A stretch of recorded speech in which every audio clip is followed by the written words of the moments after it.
Big boss Malayalam season 6-ൽ wild കാർഡായി എത്തിയ മത്സരാർത്ഥിയായിരുന്നു അഭിഷേക് ശ്രീകുമാർ. ഷോയിൽ 4-ാം സ്ഥാനത്തായിരുന്ന അഭിഷേകിന് ലഭിച്ചിരുന്നത്. പുറത്ത് നല്ല പിന്തുണ ഉണ്ടായിരുന്ന മത്സരാർത്ഥി കൂടിയായിരുന്നു അഭിഷേക്.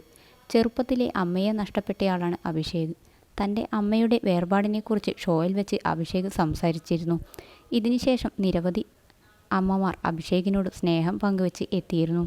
ഒരിക്കൽ സഹമത്സരാർത്ഥിയായ പൂജ കൃഷ്ണയും തൻ്റെ അമ്മയ്ക്ക് അഭിഷേകിനെ ഇഷ്ടമാണെന്ന് ഷോയിൽ വെച്ച് പറഞ്ഞു.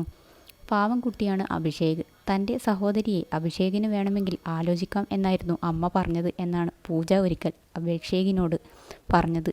എന്നാൽ ഇതിൻ്റെ പേരിൽ തൻ്റെ അനിയത്തിക്ക് വലിയ സൈബർ ആക്രമണം നേരിടേണ്ടി വന്നിട്ടുണ്ടെന്ന് പറയുകയാണിപ്പോൾ പൂജ കൃഷ്ണ. അഭിഷേകിനെ അഭിമുഖം ചെയ്യുമ്പോഴാണ് ചിരിച്ചുകൊണ്ട് ഇക്കാര്യം താരം വെളിപ്പെടുത്തിയത്.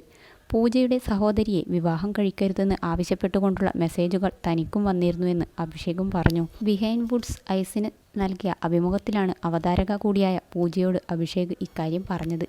പൂജയുടെ അനുജത്തിയെ നോക്കേണ്ടെന്ന് പറഞ്ഞ് തനിക്ക് കുറേ സന്ദേശങ്ങൾ വന്നിട്ടുണ്ടെന്നാണ് അഭിഷേക് പറഞ്ഞത്.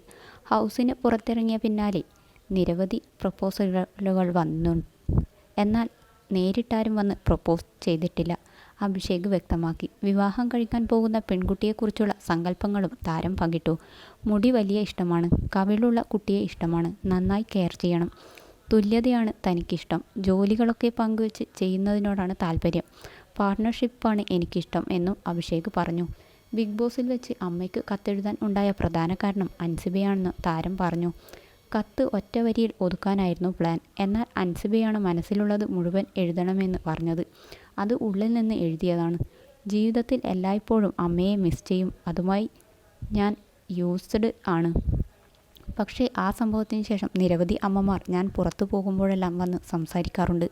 ഷോയിൽ വെച്ച് അപ്സരയുടെ അമ്മ കെട്ടിപ്പിടിച്ചപ്പോൾ അക്ഷരാർത്ഥത്തിൽ ഞാൻ ഫ്രീസായ അവസ്ഥയായിരുന്നു. അമ്മ കഴിക്കാനൊക്കെ വായിൽ വെച്ച് തന്നപ്പോൾ ഇതെന്താണ് ദൈവമേ ഇങ്ങനെയെന്ന് തോന്നി. കാരണം അക്കാര്യങ്ങളൊന്നും എനിക്ക് ശീലമില്ലല്ലോ.